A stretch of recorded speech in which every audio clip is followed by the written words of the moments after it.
बेटा हमारे रहते कोई धोनी के एगो अंगुरी नहीं दिखाई। ठीक है बाबूजी।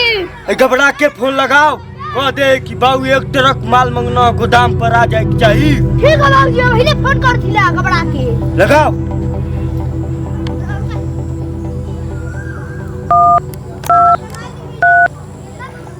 हेलो घबरा, एक ट्रक तोप लेके आओ जल्दी, और बम भर ले 10-20 बेटी लेके आओ। हाँ ठीक है, ढाबा पर लेके। हाँ ठीक है बाबूजी।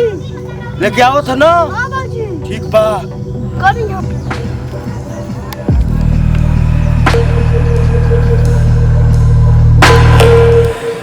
नमस्ते ससुर जी। खुश रह दमदुआ।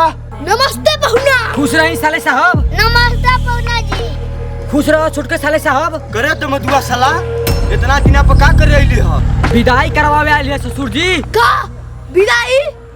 जैसे आइला वैसे चले तो गोड़वा काट दे। लड़कवा के सहका दे है का? बोले के तमीज नहीं हो। हाँ तो हर बही चुदो तो के ढेर तमीज हो।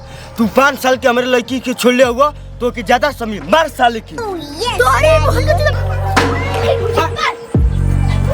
ए सालो पीछे हट जाना तो सनी देवल कहां जा तो महंगा पड़ी। शमशान घाट पहुंचा देब बे। लगत कि अबे के हमार लात लगी तो भी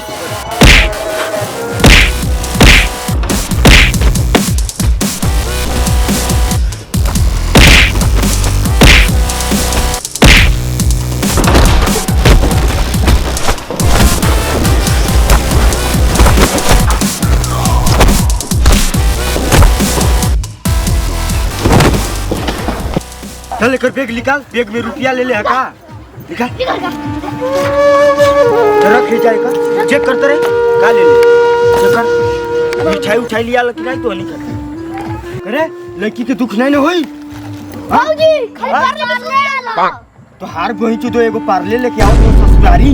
हां तो के साथ में मिठाई लेके आवे के चाहिए। हां मारे की लड़की के लिए दुख खबर दिया के भाई।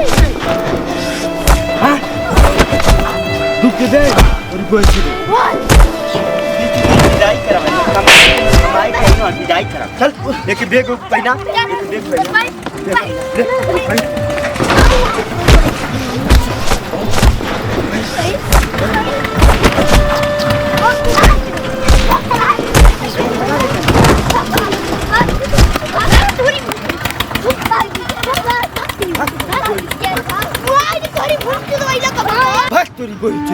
कमाए के न धमाए के आओ तुम विदाई मांगे जो 1 लाख रुपया लेके ये तब विदाई कर दो।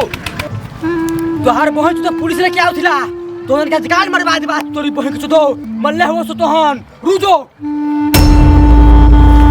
बाबूजी कौन पुलिस लिया के लियो दे पुलिस से करी बहन चुदो की। हमान से बड़ कौन पुलिस है? हां बाबूजी ठीक है। आ 180 गो मनिया गोली भर दे। ठीक है बाबूजी। आ एगो कम मत करिए तो ओकर गोली गाड़ी में मर जाए। ठीक है।